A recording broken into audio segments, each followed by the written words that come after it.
नमस्कार दोस्तों। एक विषय बहुत दिनों से मेरे दिमाग में चल रहा था कि हमारी आने वाली पीढ़ी को हमारे रिश्ते नातों के बारे में उनको बताना कितना ज़रूरी है। निश्चित तौर से आज थोड़ा सा इस बारे में हम कहीं ना कहीं एक गैप हो रहा है, जहाँ पर हम हमारे रिश्ते नातों को हमारी आने वाली पीढ़ी तक थोड़ा कम पहुँचा पा रहे हैं। और उस समय इस बात का बहुत आवश्यक हो जाती है कि कितनी ज़रूरी है हमारे संस्कार, हमारी संस्कृति हमारी आने वाली पीढ़ी तक पहुँचे। कुछ पंक्तियाँ मैंने लिखने की कोशिश की है और आपको सादा समर्पित कर रहा हूँ कि आने वाली पीढ़ी को हमें जगाना है, आने वाली पीढ़ी को हमें बताना है, आने वाली पीढ़ी को हमें जगाना है, आने वाली पीढ़ी को हमें बताना है, रिश्तों के महत्व को हमें बताना है, रिश्तों के ममत्व को हमें बताना है। क्या होती रिश्तों में मधुरता, क्या होती रिश्तों में मधुरता, नव पीढ़ी को हमको बताना है। अरे आने वाली पीढ़ी को हमें जगाना है, आने वाली पीढ़ी को हमें बताना है। और वो हमारी सब पुरानी चीज़ें जो हमारा एक इतिहास बन चुकी है और अतीत की चीज़ें हैं, सब लोग मुझसे सहमत होंगे। मैं तब कहना चाहता हूँ कि दादी नानी की कहानी सब भूल गए, दादी नानी की कहानी सब भूल गए, काका मामा के घर रहना सब भूल गए, सारे रिश्ते व्हाट्सएप और फेसबुक पर सिमट गए, सारी खुशियाँ सब आके इसमें ही सिमट गई, सारे खुशियाँ सारे गम बस इसमें सिमट गए। हमारे संस्कार को, हमारे संस्कार को नव पीढ़ी संग बांटना है। अरे आने वाली पीढ़ी को हमें जगाना है, आने वाली पीढ़ी को हमें बताना है। और चाहे कहीं भी रहें, चाहे हम किसी भी जगह रहें, चाहे हम देश में रहें, प्रदेश में रहें, कहीं भी रहें, लेकिन हमारे जो संस्कार हैं, हमारे जो रिश्ते हैं, हमारे जो नाते हैं, वो हमारी नई पीढ़ियों तक पहुंचना चाहिए।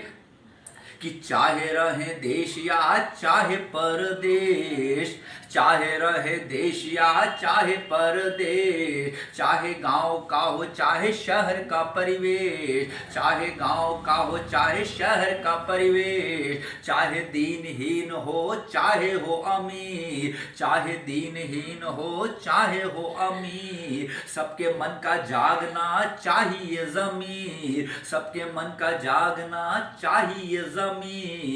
रिश्तों में ऊंच नीच नहीं होती, रिश्तों में ऊंच नीच नहीं होती, नव पीढ़ी संग बांटना है। अरे आने वाली पीढ़ी को हमें जगाना है, आने वाली पीढ़ी को हमें बताना है।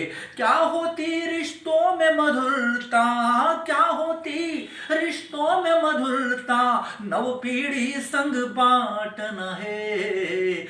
आने वाली पीढ़ी को हमें बताना है, आने वाली पीढ़ी को हमें समझाना है।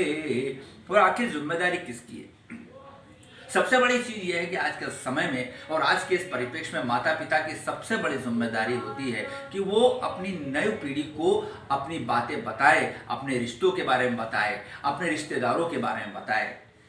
तो माता पिता की जिम्मेदारी हो जाती है। तब अगली पंक्तियां कि माता पिता अपनी जिम्मेदारी संभाले, माता पिता अपनी जिम्मेदारी संभाले, रिश्ते नातों के प्रति धर्म निभाले, रिश्ते नातों के प्रति धर्म निभाले, सामूहिक परिवार से एकल पे आ गए, सामूहिक परिवार से एकल पे आ गए, हम दो हमारे दो पे टन पे आ गए, हम दो हमारे दो पे टन पे आ गए। किस किस से है क्या क्या रिश्ता, किस किस से है क्या क्या रिश्ता, नव पीढ़ी को हमको बताना है। अरे आने वाली पीढ़ी को हमें बताना है, आने वाली पीढ़ी को हमें बताना है। और दोस्तों, ये माता पिता की जिम्मेदारी हो जाती है कि हमारी पीढ़ियाँ क्या है। मैं सिर्फ कुछ रिश्ते यहाँ पर बताना चाहता हूँ। यदि अगर हमने उतने रिश्ते भी अगर निभा लिए ईमानदारी से, तो मैं समझता हूँ कि शायद हम रिश्ते नातों को काफ़ी दूर तक पहुँचा पहुंचा सकते हैं। तो अगली पंक्तियां कैसे बताना है कि ये है तेरी मासी और ये मेरी मासी। क्या कहना है बच्चों को कि ये है तेरी मासी और ये मेरी मासी, ये है तेरा काका और ये मेरा काका, ये है तेरा मामा और ये मेरा मामा, ये है तेरा ताऊ और ये मेरा ताऊ, ये है तेरी भुआ और ये मेरी भुआ। रिश्तों की गहराई को बस इतने निभाना। अगर इतने रिश्ते निभा लिए मैं समझता हूं तो हमने सब कुछ पा लिया। तब कहना है कि रिश्तों की गहराई को, रिश्तों की गहराई को नौ पीढ़ी तक बांटना है। अरे आने वाली पीढ़ी को हमें बताना है, आने वाली पीढ़ी को हमें समझाना है। और एक बात हमेशा हम कहते हैं, दोस्तों के बारे में कहते हैं, पड़ोसियों के बारे में कहते हैं कि दोस्ती का धर्म निभाना पड़ेगा, पड़ोसियों का धर्म निभाना पड़ेगा। अगर दोस्ती को अपन नहीं निभाएंगे तो अपने काम कौन आएगा। मैं कहता हूं दोस्तों कि दोस्त से बड़ा कोई दोस्त नहीं होता, दोस्त से बड़ा कोई धर्म नहीं होता, और दोस्त से बड़ा कोई भाई नहीं होता, पड़ोसी से बड़ा कोई धर्म नहीं होता। बिल्कुल निभाना चाहिए, लेकिन हमारे रिश्ते नातों का भी उतना ही महत्व है।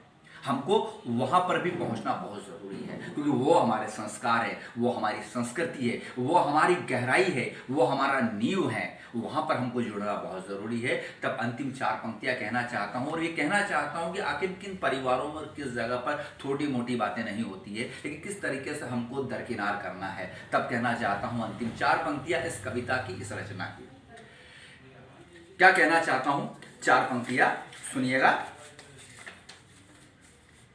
कि रिश्तों में कभी भी बिखराव ना आए, कि रिश्तों में कभी भी बिखराव ना आए, रिश्तों में कभी भी ठहराव ना आए, रिश्तों में कभी भी ठहराव ना आए। छोटी मोटी बातों को विराम दीजिए, छोटी मोटी बातों को विराम दीजिए, छोटी मोटी बातों को विराम दीजिए।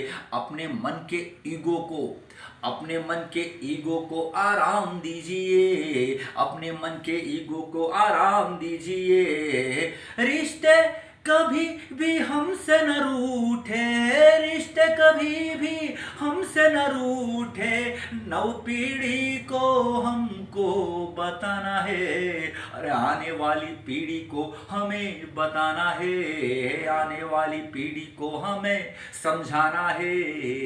क्या होती रिश्तों में मधुरता, क्या होती रिश्तों में मधुरता, नव पीढ़ी संग बांटना है। अरे आने वाली पीढ़ी को हमें बताना है।